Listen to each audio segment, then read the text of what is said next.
So welcome to the HKS Energy Policy Seminar. I'm Joe Alding, and I will serve as the host of the seminar today. Thanks for everybody for joining us here in the room, and thanks for our friends and colleagues and students who are joining us over Zoom today for this hybrid seminar. We're thrilled to have with us today our colleague Jim Stock for his talk on EVs and the road ahead. Will the Trump administration stall adoption? Professor Stock is the Harold Hitchings Burbank Professor of Political Economy in the Department of Economics, the secondary appointment here at the Kennedy School, where he started his career as a professor. He serves as the director of the Salata Institute for Climate and Sustainability here at Harvard, and is the vice provost for climate and sustainability at Harvard. Jim's research areas are empirical macro, monetary policy, time series econometrics, energy and environmental policy. Sometimes we have these like subfields that we work on, and Jim just has multiple fields that he works on and leads. In addition to being a leading scholar and a leading here of our work here at Harvard on climate, Jim previously served as a member of the President's Council of Economic Advisors for President Obama. He's here today to present this work that's joint with Elaine Buckberg. Some of you may have noted Elaine was originally slated for this talk, and unfortunately she couldn't make it today, but we're going to arrange to have Elaine join us for a talk in the fall semester. With that, Jim, welcome to the Energy Policy Seminar. Thanks so much, Joe.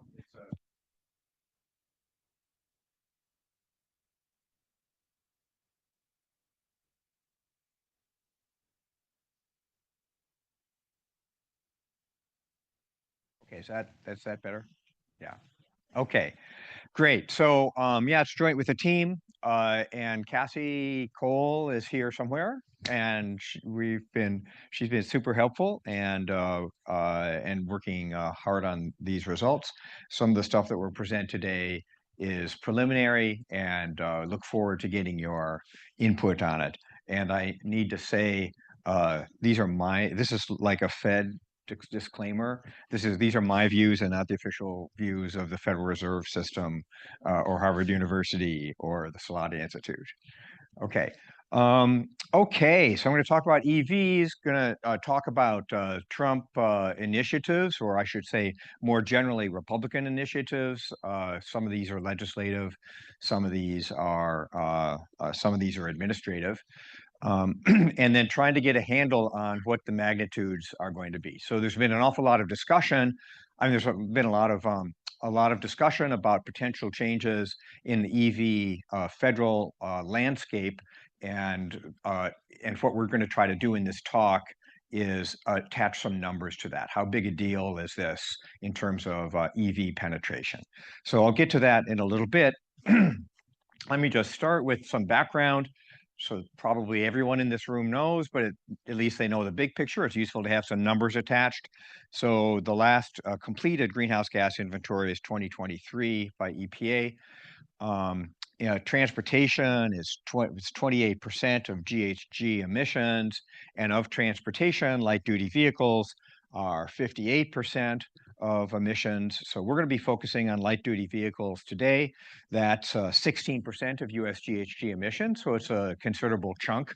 Actually, light duty vehicles are related, of course, to the power sector. So as you think about decarbonizing the power sector and increasing the amount of electricity that's used for a variety of purposes, but including transportation, then that would be the mechanism whereby there would be a decarbonization of that 16% of GHG emissions. Okay, so that's the big picture. I'm going to spend just a few minutes talking about some other big picture things in terms of what's happening in the EV sales market. One of the interesting things in the EV market is that depending upon the vehicle, we're at or beyond price parity, not necessarily in a sticker price, although in this case, I'll get to that. But in a user cost sense. So I like this particular comparison. It's not a vehicle that any of us own, but it's a vehicle that we all see about 7 times a day or more, which is the standard delivery van. It's the most popular delivery van in the United States, which is the Ford Transit. And there is, and you can tell the big differences between the one on the left and the one on the right. One of them is an EV, and one of them is an internal combustion engine. And you kind of have to look at the grill because one of them actually takes in air to cool the engine, and the other one doesn't. But essentially it's a very nice apples to apples comparison for fleet vehicles, so you can actually do a pretty standard cost calculation. And if you make some assumptions that based on the literature and based on how much energy costs, how much gasoline costs, and what the fuel efficiency of well, we know the fuel efficiency of the two, or the energy efficiency of the two. Annual maintenance charges are going to be less for the EV version than for the ICE version. Those numbers are probably a little bit squishy because we haven't had these around for all that long, but they're estimates based on trade publications and so forth. And what you see is if you run this for 5 years, you drive it at an average amount that delivery vans or plumbers' vehicles or whatever get driven, that the full user cost is actually cheaper for the EV version. And this includes spending a few $1,000s on a level 2 charger. Now, it doesn't include upgrading an entire parking lot for a whole suite of level 2 chargers. That might be more expensive or maybe less per model or whatever. This is more like if you're a plumber and you're trying to think about these two and you drive about 100 miles a day or less. Which would you like to do? And then you can charge it in your behind your shop. Yeah. For those of us that don't own EVs, could you remind me what is a level 2 mean? Oh, level 2 is the standard overnight thing. So that comes at 220 volts, usually like a 32 amp or something like that, and you can charge it in 4 or 6 hours. So you plug it in at night when you get home from your plumbing job, and then it's ready in the morning. Level 3 is the fast charging, DC fast charging that you do on the highway. Okay. And most of these the usage model would be overnight charging for these, or some downtime charging. Okay, so the point is these are prices are really coming down. You don't know how much of this might be some internal cross subsidy within Ford, but these are two different Ford models. So prices are coming down, and actually just the other day I went to the website and the sticker prices, the MSRPs, are the same on these two, which is pretty interesting. Okay, driver for that, the biggest driver for that is that battery prices have been coming down substantially. Move that down. Okay, about 14% per year since 2014, a little bit more slowly recently. There was this COVID stuff, supply chain stuff, but then that seems to have caught up and there's a decline recently. So, declining at 10% per year, that's the big piece of batteries. It's going to be useful to remember this number, $115 per kilowatt hour for the battery, which has always been thought of as approximately $100 is the number that's kicked around for break-even MSRPs, but maybe it's 115, something like that. Okay, so with the cheaper batteries, the range has been getting farther. So the black lines are the median ranges of new models or models that are being sold that year, and you can see that there's that jump up in 2016, and then a sort of a gradual increase. Since then, the number of BEVs, battery electric vehicles, is substantially increasing every year, so that there's now 57 available in the United States, different models. Okay, so one of the things that's interesting, so all of that's sort of good news. One of the things that's kind of interesting is that EV sales continue to increase, but you kind of would have thought that after the IRA incentives and with those battery prices coming down and so forth, you see some sort of leap in EV sales, and at least just to the casual eye, it doesn't really look like there's been a giant leap in EV sales. And if you take a closer look, this ended back in the middle summer of 24. If you take a closer look through all of 24 quarterly data, it sort of bounces back up and it continues growth, but that continued growth is more or less on track, or maybe even slightly slower at a growth rate than it was back in the early 2020s. So certainly for first approximation, EV sales have not taken off in a huge way because of the IRA stimuluses. Okay, and they mainly are sold in just a few places. We are in the main place that EVs have been taken off globally is in China, and that's the big orange bar. And we're the blue bar there. So you can see that our EV sales are dwarfed by China, and then Europe is in between. That's the green bar. Okay. It is I think the main thing to keep in mind is kind of curious that our sales haven't grown, given that there's this substantial increase in the IRA tax credits. And you might want to wonder why that is. The other thing to keep in mind is that these prices are just coming down and down and down. And it's a cheaper drivetrain. It's cheaper to operate, cheaper to build as a drivetrain. So once the battery prices come down, they're just going to be cheaper. So this is going to happen. But the whole question is under what conditions and what's the incentives and how soon is that going to happen? And there's a lot of tons at stake. I mean, there's as it said, 16% of emissions are light duty vehicles.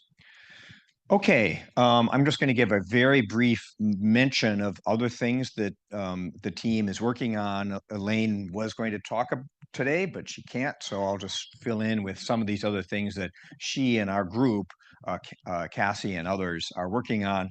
One of them is looking at on-road charging and improving data availability, among other things, and how that has an effect on adoption, looking at some issues on urban charging, and then we've done a couple of things on policy assessments, one that came out looking at the effect of the IRA, and now we're sort of revisiting that with updated assumptions, looking at the effects of what if the IRA is undone. Okay, so that's the roadmap, as it were.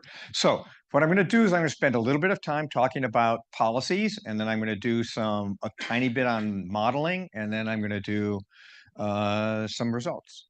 Okay, so the policy landscape is really complicated. And that, of course, complicated means interesting.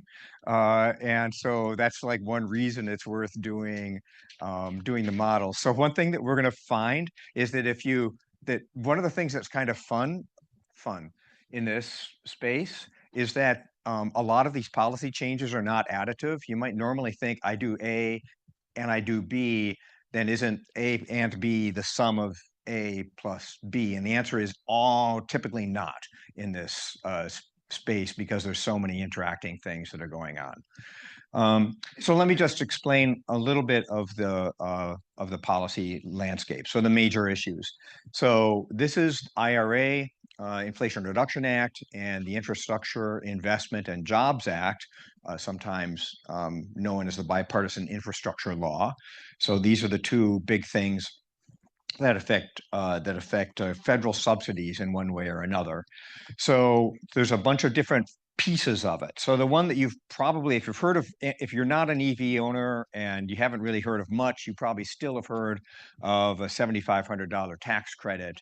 And that $7,500 tax credit is available to new purchasers of EVs, subject to a bunch of qualifications. You can't earn too much money. The EV can't be too expensive, and it has to be made in America, or final assembly has to be in America. And then there's a couple of other key qualifications that I'll look at, which is you've got to get the minerals for the batteries are from US or a free trade agreement country, and then the battery actually has to be made in North America. So the battery has to be assembled in North America. So those are the key criteria. That actually rules out a bunch of cars. So if the car is made in Korea and imported, then it's not going to be eligible to that. Fortunately, there's this thing called 45W, which is the Commercial Clean Vehicle Tax Credit, which is $7,500. And I don't know the history of this. It'd be fun to talk to somebody who actually was writing this provision late at night. I think that I will. The commercial vehicle sounds like it's for commercial vehicles, like it's those plumbers or something like that, but it actually is also for leasing companies. So if you're a leasing company, you can purchase the clean vehicle. Oh, we have somebody in the audience who probably does know the history of this. No? Okay. if you're a leasing company, then you can actually, then that qualifies you as a commercial entity, and you can qualify for the commercial vehicle tax credit, and then you can lease it and pass along as much of that tax credit as you want to the potential lessor. So if the car is made in Korea with a LG battery and it's and it's all foreign components, it's not going to qualify, and you have an income or any of the above. If it doesn't qualify based on any of these considerations, it still is going to qualify for $7,500 for the commercial entity that purchases it. And then that means they can turn around and pass it along to you if you want to lease it from them. So what we have seen, I'll just jump forward. What we've seen is we've seen a surge in leasing of EVs. So let's see. So Korean EVs were basically not leased until the IRA was passed, and then then leasing has jumped up to like 40-something%. European EVs, less and less and less. The trend is down, down, down in terms of leasing, and then all of a sudden they're eligible. Actually, the eligibility dates were slightly different for these. So you can see, you can see the North American EVs, not so much. And then here's internal combustion. So it's not like everybody in the world just decided they wanted to lease. The internal combustion engines, that gray dotted line, they're just plowing along at about 20 or 22%. So there's been this big upsurge in leasing to get eligible for those ones that don't qualify for the tax credit. Yeah, Heather. The only thing I'll add to what you said, all the facts, but we don't. And so a big piece of that was making balance between slowing emissions, getting those cars on the road, and fostering. Yeah. And that was the compromise. And you're just that's the way.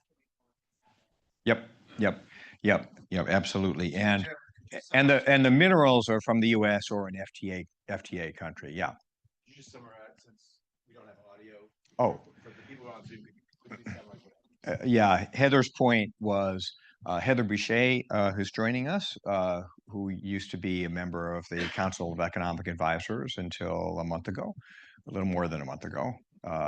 And her point was simply that this is that this was a compromise. These different provisions were compromises to make sure that things could happen, and that recognizing, cognizant of the fact that a lot of these minerals are actually not produced in the United States. Okay. All right. There's a used EV tax credit, which is $4,000, which by itself you could spend. I would love to see a thesis, economics thesis written on this topic alone. It's a really interesting question. The basic economics of what's the incidence of a EV, of a used item. So if you remember in the campaign, there was a proposal for a $25,000 bonus or down payment assistance or something for low-income individuals in housing, and it was pointed out that because we only have so many houses around, ultimately that's just going to bid up the price of those houses, and that's going to accrue to the owner of the home, not to the purchaser of the home. And the same argument would apply to a used EV because we only have so many used EVs around. So in principle, it should apply to the owner of the used EV, which is the original purchaser. So that ends up being, but now, whether anybody realizes that or whatever is a big open question. So how much of that actually accrues to the owner of the new EV? It's a really, where that incidence is, given how complex this is an interesting question. There's a charging infrastructure tax credit. So you can get $1,000 if you're going to install your own charger at home. Businesses get more. So if you're going to be installing a fleet, if you're a big plumber and you've got 7 of these vans or 12 of these vans, and you want to do a big upgrade to your parking lot, you can get a substantial tax credit. There's a 45X clean manufacturing tax credit. So this actually explicitly says that you get $35 per kilowatt hour for batteries that you're producing in the United States. And then, so these are all different items within the IRA. Just to give you a sense as to where things stand, in principle, all of these are open for negotiation under reconciliation. The politics of them are different, and I think sort of, many people think that this first trio is likely to disappear, the vehicle tax credits, in an attempt to find pay-fors in the Republican budget, and given the politics around them. I don't know. There has been not much discussion of where 30C might go, which is the charging infrastructure tax credit. This one is, probably more under debate. So the scalpel, not a sledgehammer, mainly that sort of that wording that you sometimes hear around the IRA. And I think, from a number of Republican members of Congress are saying, well, gosh, we've got these things that are being built in our district, and we don't want those jobs to go away. So maybe the politics of this are a little bit different. There was also $5 billion in the Infrastructure Investment and Jobs Act under the National Electric Vehicle Infrastructure Program, or NEVI program. And that was to be disbursed to the states according to a formula. The states had to send in a plan, and then it had to be dispersed, and then you're supposed to build it. So it's taken a long time to disperse these things. It's taken a long time to actually put the steel in the ground and build the chargers. I don't know what the total number of chargers is. Not too long ago, a month ago, 2 months ago, it was like there'd been 20 of these actually that were built, and they're probably coming out now. But it's been a very slow process. The question here is because although some of this has been, I'm gonna get the legalese wrong. I don't know whether obligated is the right word, or dispersed, or whatever, but some of this has been out the door, promised to be out the door. About 2.4 billion is out the door, and about 2.6, I might have that backwards, is still on the hook. Like it's been either in the pipeline or it's been promised in out years to the states. And those funds, the ones that have not gone out the door, are currently frozen.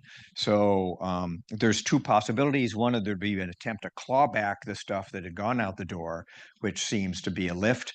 But the other one would be simply just to freeze the funds and not allow them to go out the door, despite what the law actually says, even if they don't reopen the IIJA. Okay. So those are the current provisions under discussion for the IIJA and IRA. There's also some legal authorities here which are worth discussing. And when you think of the phrase EV mandate, probably I think it refers to this slide, the set of authorities that are on this slide. So historically, these are all historical, these have been around for a long time.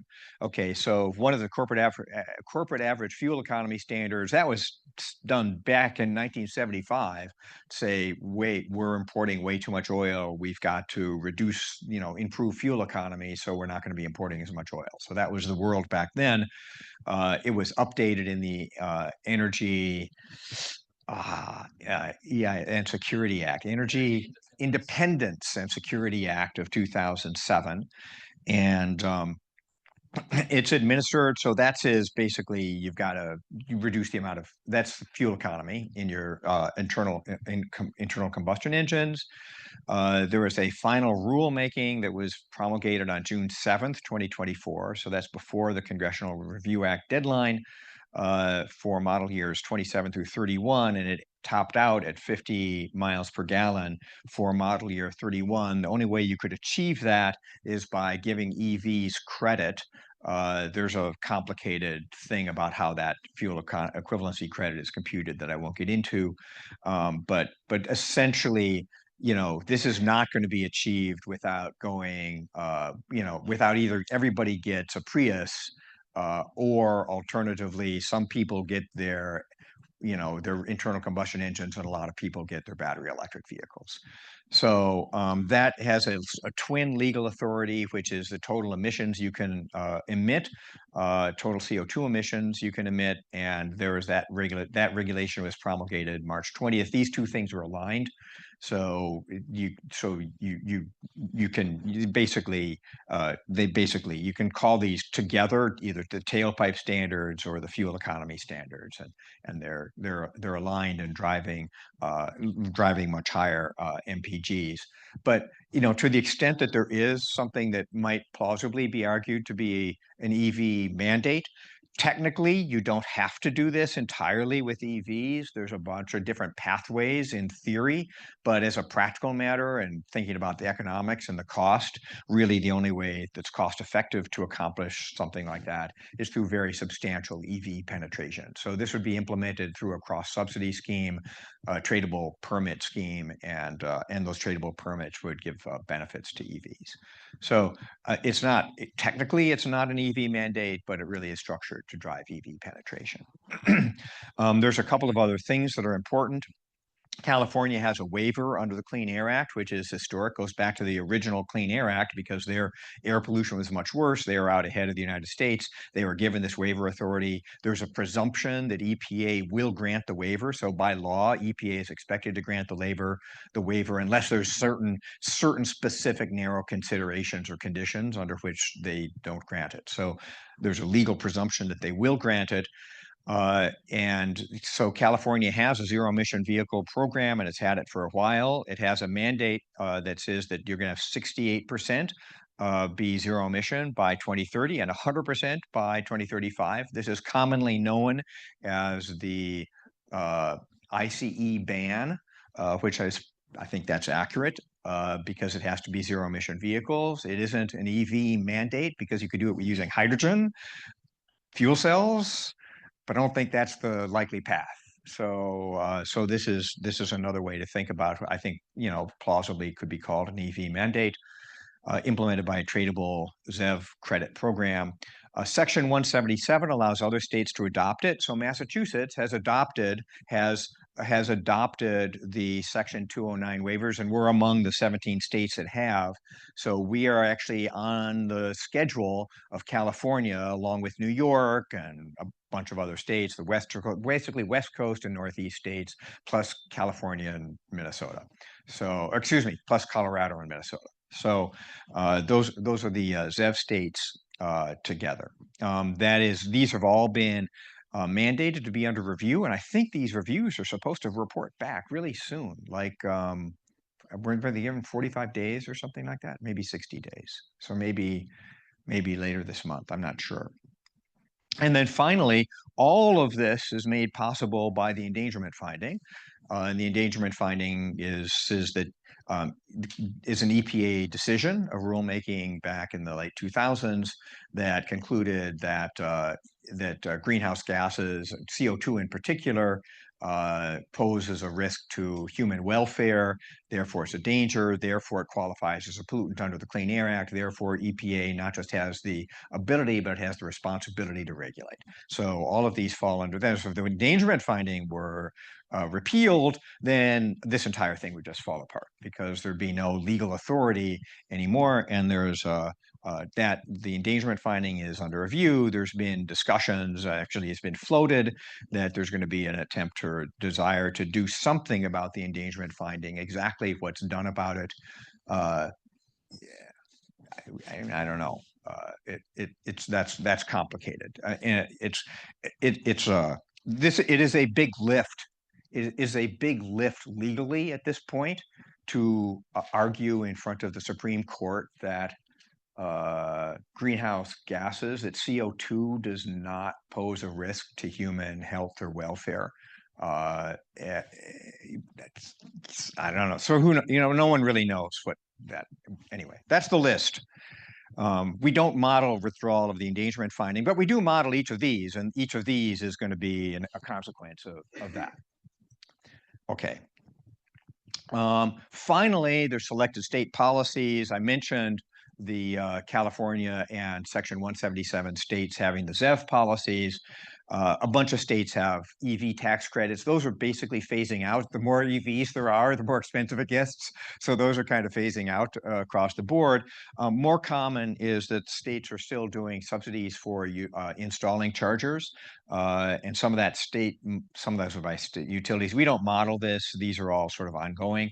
One thing I would mention, there's something that's noteworthy, which is Massachusetts now is the first state to say that chargers have to be providing, if you ping a charger, if you ping a on-road charger, the DC fast chargers, if you ping an on-road charger, it has to tell you in response, is it working? Is anybody using it? How much, what's the price? So basically real-time data that you would need for an app to tell you, oh, this is working, it's available, I know how much it costs, I'm going to drive over there and use it. So that is now legally required. It's required for all NEVI chargers. And what Massachusetts did is it basically said, we're going to adopt the NEVI standards and we'll apply it to publicly available, all publicly funded chargers in the state of Massachusetts. So I suspect that just passed in November. It says 2023. That's a typo. It just passed a few months ago, and I don't know if it's actually been it's enacted. I don't know if it's been implemented yet. There needs to be the implementing regulations. My guess is that that's going to be adopted fairly widely. Okay, so what are we going to do? Okay, so there's some modeling. So yeah, whatever. The modeling is basically drawn off of the literature, and we have it's worth just spending just a second so that you understand what the simplifications are. We don't model choosing the Equinox EV versus something else. We simplify the problem down. So I like to think about it as we're modeling everybody as choosing either the F-150 or the F-150 Lightning, or choosing the Mustang Mach-E or the Mustang. So you're basically doing apples to apples, or you're doing the Ford Transit to the Ford Transit, which really is apples to apples. So the only thing you're choosing is the drivetrain and the charging. And so that simplifies life in a huge way because you don't have to decide on the Ioniq versus whatever. So that simplifies the modeling in a big way. We then have two flavors of EVs: the light duty vehicle, the car, the auto, or alternatively a light truck, so like a Ford F-150 or SUV. And then the second flavor we have is either you live in a ZEV state or you don't live in a ZEV state. So if you live in a ZEV state, the cars are the same, but your regulatory environment is different because you have the ZEV regulation. And that means that you're going to have a cross-subsidy system as we trade ZEV credits, so that the ZEV credits subsidize the EVs at the expense of the internal combustion engines that are sold in that state. So we don't have trading of ZEV credits across the ZEV and non-ZEV states, but we have these two regions, either in a ZEV state or a non-ZEV state. So those are the situations. And then in each case, the consumer walks into the showroom. We happen to be in Massachusetts. We walk into a ZEV state showroom. We look at the prices of these two things. We're imagining that we're looking at the F-150 versus the F-150 Lightning, and then we make a decision based on prices and charger availability. A key part of this is that we actually are thinking about whether or not the chargers are available and what number of chargers are out there. And that's actually a really important piece of the story.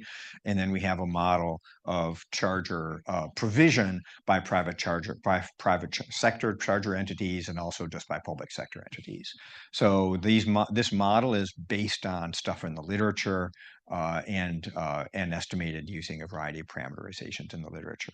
Okay, so that's what we do. Here's the policy simulations. We look at current law, and then we do a bunch of things. So removing 30D is the purchase tax credit. So that's the EV purchase tax credit. That's the $7,500 if you qualify. 45W is the leasing loophole. 25E is the used EV tax credit.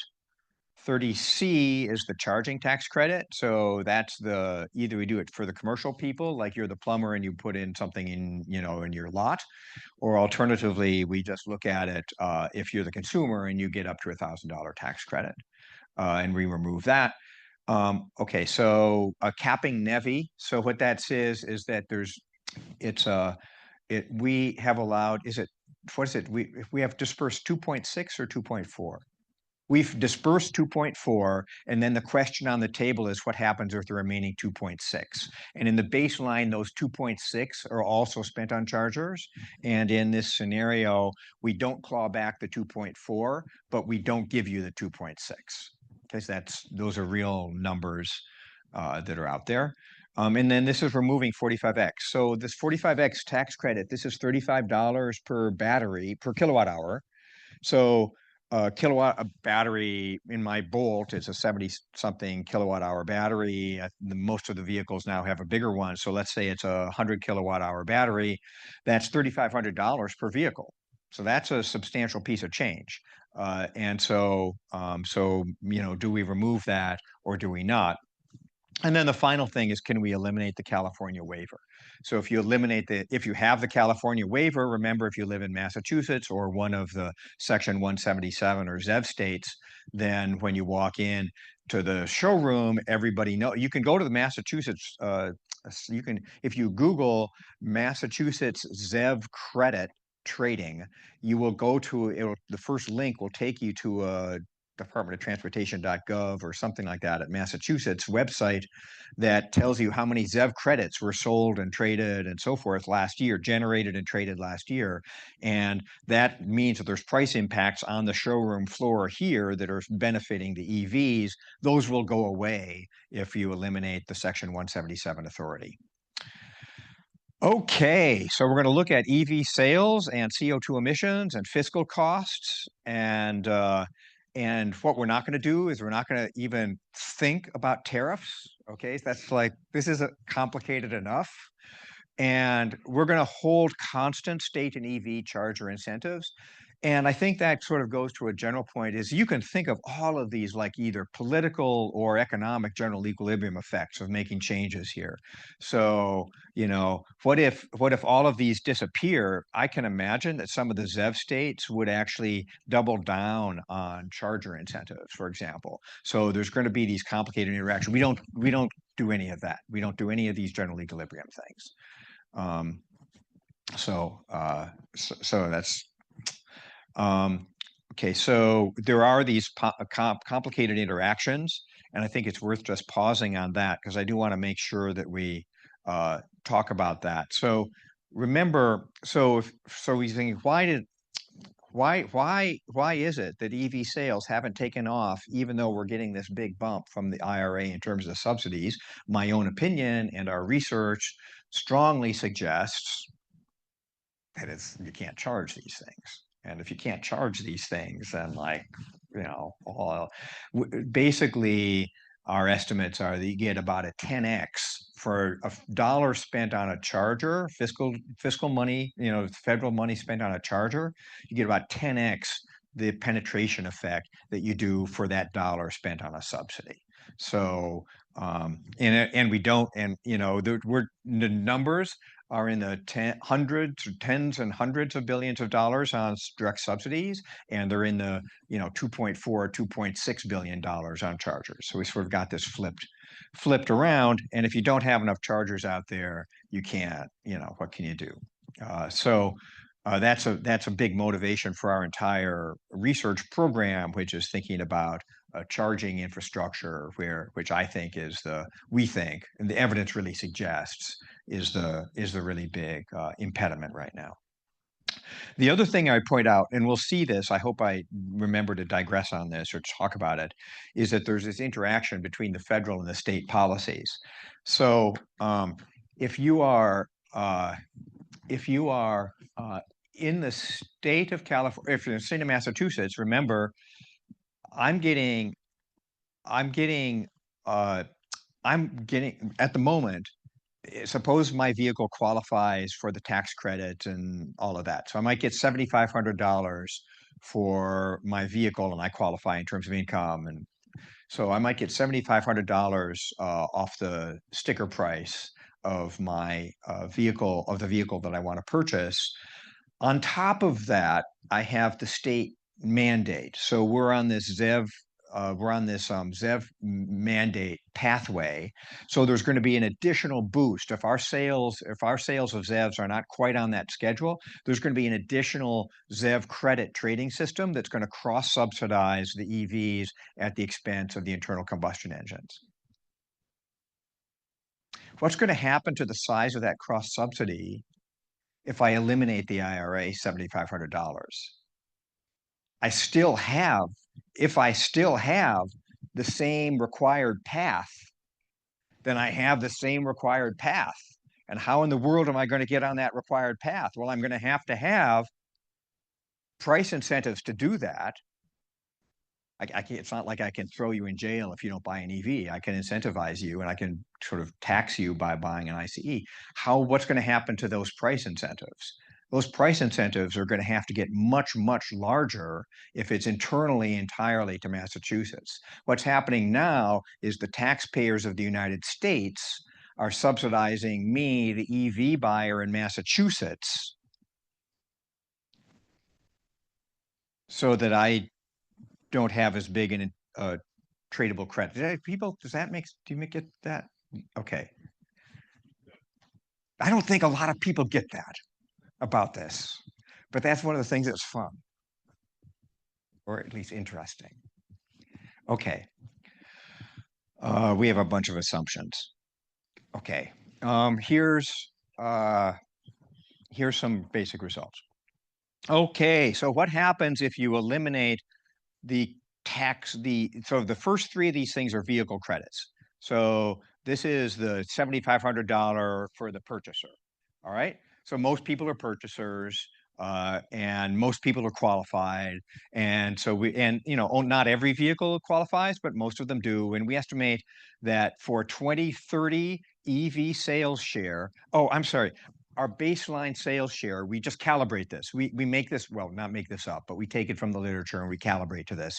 Our baseline sales share is 48% in 2030. And you might disagree, and that's okay. These are like derivatives or deltas, and the deltas aren't going to be very sensitive to the baseline. Okay. So the baseline sales share drops relative to the baseline sales share. We lose 2.1 percentage points of EV penetration by eliminating that $7,500 tax credit. A big number, a little number. I mean, it's not zero, but it's not that big, actually. If we eliminate the leasing loophole, it's a pretty small effect. And there's complicated assumptions. I don't know if I want to delve into this too much because you may or may not like the assumptions that we use to do that calculation. But it's not a big effect. If you eliminate 45W, which is the used EV tax credit. Now this one is assuming that everybody has taken EC10.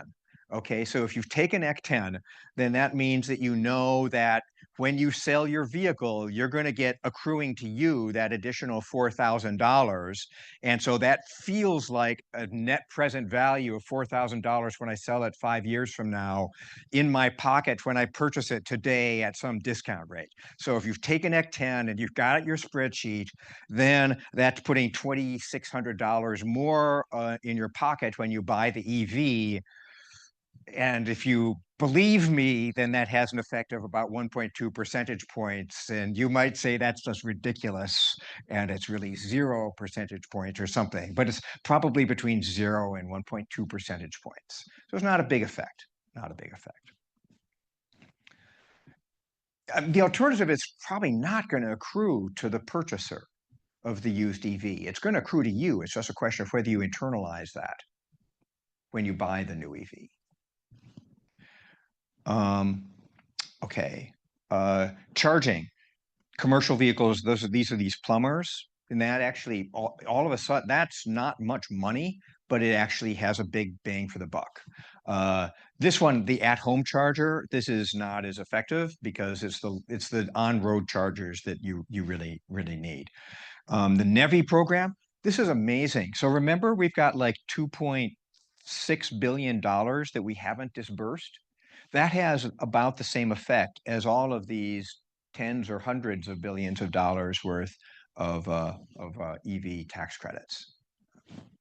Okay, so this is the clean manufacturing tax credit, and you have to make some assumptions about how much of that's going to be passed along to the consumer, how much of that is going to be used for higher labor costs and so forth. Domestically, we make some assumptions. So these are all sort of in the same range. If you do the vehicle credit, so you do this chunk here, and you do the NEVI program, that's now about a 7 percentage point reduction. That's starting to make a difference. If you get rid of everything, so NEVI and all of the IRA programs, and so that would even be including the 45X, which is, who knows, that's probably more resilient. That's about 12 percentage points. California waiver by itself is not very much. And the reason the California waiver by itself is not very much is that with all of these tax credits and the charging subsidies, the California ZEV curve is not very binding. So the tradable permit price isn't very big.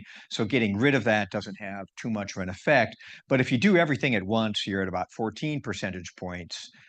And there are these nonlinear effects. And so the nonlinear effects are worth thinking about. It's super additive, and the sense in which it's super additive, or the reason for that, is kind of interesting, which is that there's this feedback effect.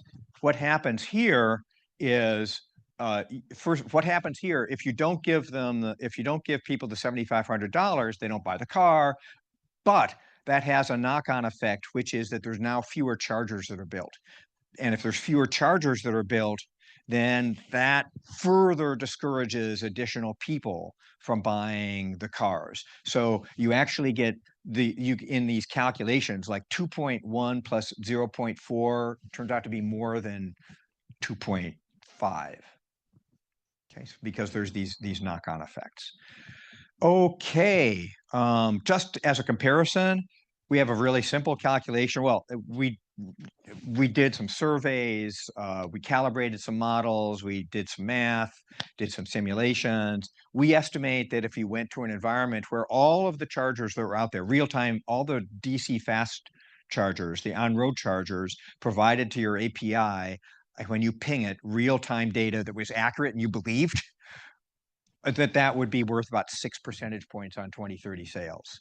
So just doing that is about the same as basically getting rid of the NEVI program and all the vehicle tax credits. Or it's like, same order of magnitude as doing all these sorts of things. So it's actually quite amazing. It's a big deal, but it's not surprising. It's sort of like all of a sudden you're saying, oh, well, actually we have twice as many charges as you thought we had, because you can actually find out whether they're working or not. Okay.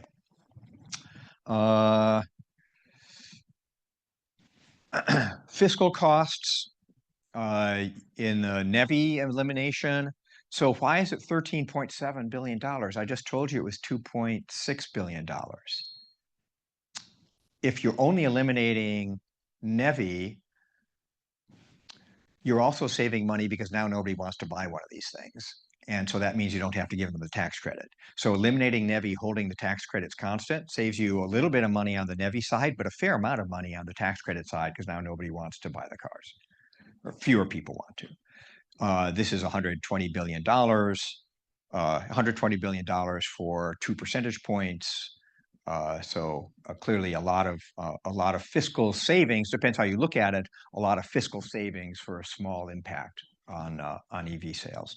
The totals that we happen to be working with are in the $310 billion range. So if you eliminate all these things, it's about $310 billion. Okay. But to get again, there's sort of the super additivity effect that are going on in these big numbers. Okay, emissions effects, these are now sort of, if you eliminate everything, this is actually a big enough number to be interesting. There's 120 million metric tons in 2030. I mean, that's not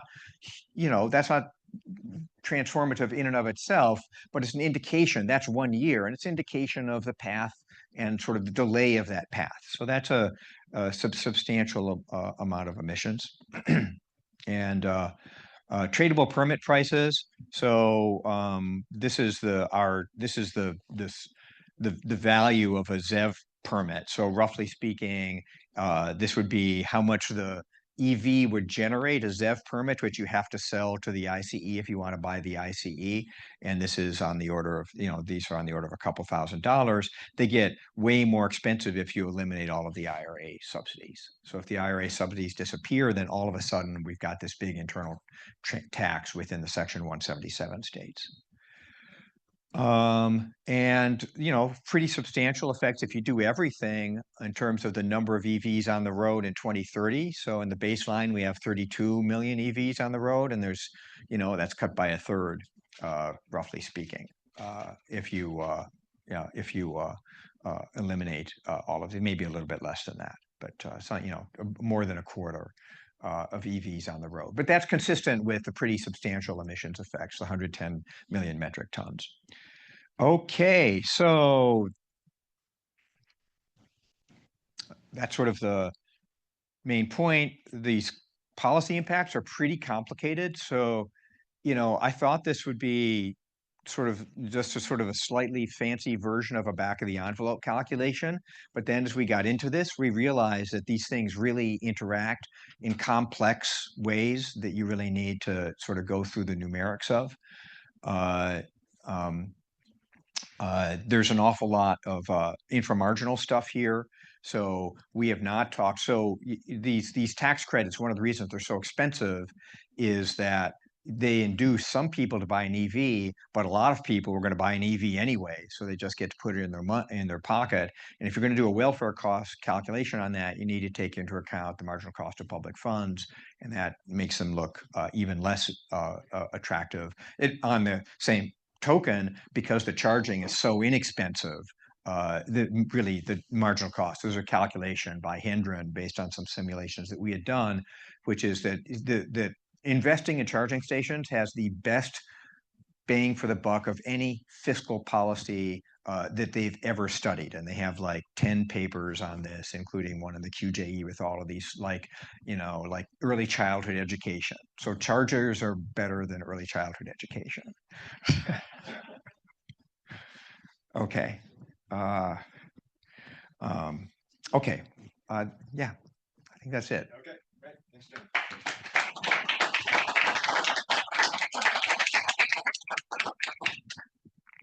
So we'll open it up to questions until about 1:15.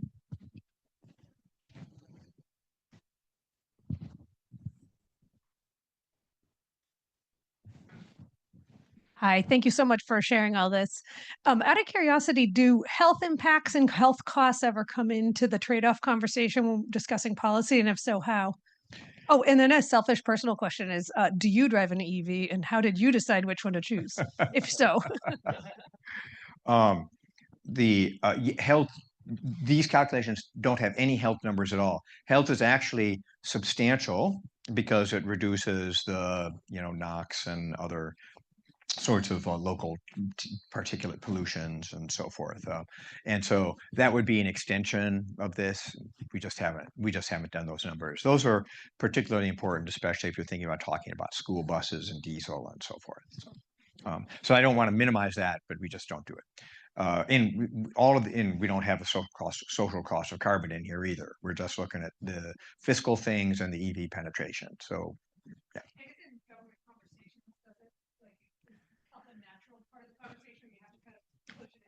Oh, no, I think health is a natural part of the conversation, and a social cost of carbon would be a natural part of the conversation. We don't do any welfare calculations. A welfare calculation would also need a marginal value of public funds and so forth. So I think we're just trying to get what are the basic numbers here, EV penetration rates and fiscal costs and CO2 emissions. Yeah, I own a 2017 Chevy Bolt, B-O-L-T, which I love. It's just great. I've had to take it in. This is so annoying. I've had to take it in for two major repair jobs. The same repair job, which is they have to replace the brakes. And the reason they have to replace the brakes is I never use them because I've got this little thing that does regenerative braking on the steering wheel. So I actually I drive without touching the brake pedals, but that means that the brakes then rust So they make more and more noise and more and more noise and more and more noise. And then you've got to go and they've got to like replace the brake pads because I don't use them. And I try to remember I should use the brakes. But that's cost me $1,200. Otherwise, that's the main. I've spent. That's what the main amount I've spent in whatever since I bought it in 2017. Bill. Thank you. This is a lot to absorb, but it's very interesting. The part that I don't see in here is I went to a restaurant the other night, and on the way, I stopped at a gasoline station and I filled up my car. I wasn't the slightest bit worried about finding space, and it took me 4 minutes, Yeah. approximately. That's my standard. I don't understand what these chargers, how well they compare against that kind of availability and time. Yeah, there's two partial answers. So it's a total non-issue for me in my Bolt because I am a homeowner and I have installed in my garage one of these level 2 chargers, and I think I reminded myself that tonight I should just when I pull in, I just charge it. How that takes me 25 seconds, or I'll time it for you, but something in that vicinity, 20 seconds to do that. So and I never have to go to a gas station or charging if I'm driving locally. If you're driving on the highway, it is a giant pain in the neck in our current situation. So partly even the modern vehicles. Let me see if I have this slide. Okay, so the modern vehicles. So first of all, this is out of date. I have one more on here now, but this is a screenshot of my cell phone with all the different charging operator providers. So you pull into it, you don't, maybe it's privately owned, maybe it's who knows what it is. You have to go from private charging operator provider to operator provider because there's no central place that it does this pinging. So nobody knows whether you're actually working or not. There's a really high downtime rate. So you have to be having a co-passenger like doing this in real time if you want to charge. Then when you go, maybe it works and maybe it doesn't work, even though they say it works. And then it takes you 20 minutes, half an hour, depending upon your vehicle. So it is a giant issue. There's the technological thing, which is how long does it take? That's going to get better. But then there's this other piece of the technology, which is not really just technology, because we can all of these chargers have the capacity for somebody to ping them. It's a question of whether they're allowed to respond and whether that's available and scrapable and so forth. And those are all proprietary. And this is like a sort of a public coordination problem that needs to be solved. And that state of Massachusetts thing is noteworthy because it's a step in the direction of trying to force a solution to this coordination problem. But that is the Achilles heel. And here's the other picture. This is a picture we've scraped. Elaine and our team has scraped a bunch of over the past, I don't know, like 9 months or a year, something like that. We've been scraping charging stations around these major interstate highways. These are the locations of the charging stations. The green ones have real-time data. So the green ones, if it says, at least it tells you whether it's working and available or not. The red ones, you simply don't know. You know that they're there, but you have no idea what's going on at those stations. And they have downtime problems, very significant downtime problems or failure rate. Failure rates tend to be like 1/3 in terms of using these. And that's a giant risk if you might not, if you're driving across Texas, you might not mind taking a 20-minute or a half-hour break to charge. But you sure as heck don't now, if that doesn't work, then what in the world are you going to do? Thank you very much. Very informative talk. I'm curious to hear your thoughts on this sort of a cross-country comparison of your very important point, which is charging is one of the most important things to enable hybrid. So I'm curious on your data or analysis in Europe or China. Do they have a much higher penetration of charging, or is it just due to the fact that we have a much wider continent and different driving patterns? Yeah. So, I don't know the answer to China, and that's something oh, do you know the answer? If you know the answer to China, let's hear it. I know the answer to Europe.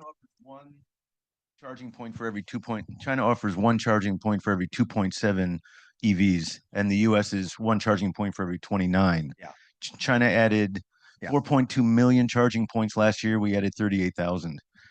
So yeah, I've been actually looking at this problem from the other side. I'm writing an article for Harvard Business Review about this right now and trying to figure out what lessons we can learn from China. That's not entirely fair. The one thing I can say for the US is we have many more. I own my own charging point, whereas very few people in China own their own charging point. So to follow up this very interesting point, if you imagine the future here, I was talking about this with a bunch of students here, which you think about 100 years down the road. Do we have enough of a charging station just like we have on every street corner, we have a gas station? And if so, it is whose responsibility to build this charging station? Is it entrepreneurs like our students here? Is it the grid company? Or is it some kind of a chargepoint.com type of vendors? What are your thoughts? Yeah. So I mean, we have 135,000 gas stations in the United States, and as Bill points out, like you don't think twice about it. And that this is a I mean, formally, you can write down a very simple model. Our model that we wrote down has two equilibria, and one of the equilibria is a low charger, low EV penetration equilibrium, and then the other one is a high charger, high EV penetration. Those are both stable equilibria. And so one is, if you're in the domain of attraction of one of them, you go to many chargers and many EVs. If you're domain of attraction of the other one, the whole thing collapses. That's a simple, simplistic model, but it basically says that we have these two equilibria that exist. Can you Pareto rank? Can you rank those? Maybe not Pareto rank. Can you rank those equilibria in a welfare sense? And the answer is absolutely you can. And it's going to depend on how expensive EVs are. And it's going to depend on social cost of carbon. It's going to depend on health considerations. The high EV penetration equilibrium under very reasonable battery costs, under the battery cost curves that we've seen, is the dominating equilibrium. So there is a social justification for helping the economy move from the low charging, low EV penetration to the high charging, high EV penetration equilibrium. There's two different ways you can do that. You can subsidize EVs or you can subsidize chargers. It turns out, based on the estimated elasticities and not surprisingly based on the common sense, that it's the chargers that really matter. So yes, now how do you do that? I mean, the easy way is the NEVI program times 10. Okay, so the NEVI program times 10 would be $50 billion. And that's a lot less than we're spending on the EV subsidies, but that would essentially saturate. That would saturate it. Maybe that's not the best way. The NEVI program has had its problems. We only have about 20 of those things out after whatever 3 years. So there's better methods. The tax incentive method might be better. That's a more decentralized strategy. So what the best strategy is, I'm not really sure. That's a good topic for conversation, but I think there's a very strong welfare justification for this one-time shift to this other equilibrium. That's the big picture reason why this is like a first order question for policy. Time for one more question. Thank you for inspiring sharing. I have one question is, are there difference in the policy effectiveness across the different income group or between the rural or suburban area? Yeah, I don't know. That's a great question. So the honest answer is I just don't know. I mean, the EV penetration rates are really different in different parts of the country. And, that's partly charger availability, partly policy, probably other things too. So I think that's the attitudes towards EVs. I mean, certainly in rural communities, the charger problem is more acute. But if you look in the suburban, urban environments, so that's a great question. So before we wrap up, let me know, we'll meet again next Monday. Shangwei Liu, who is a postdoc in the Belfer Center, will be giving a talk about the cost of nuclear power. And finally, please join me in thanking Jim Stock for his presentation today. Thank you, Jim. It was great. Thanks.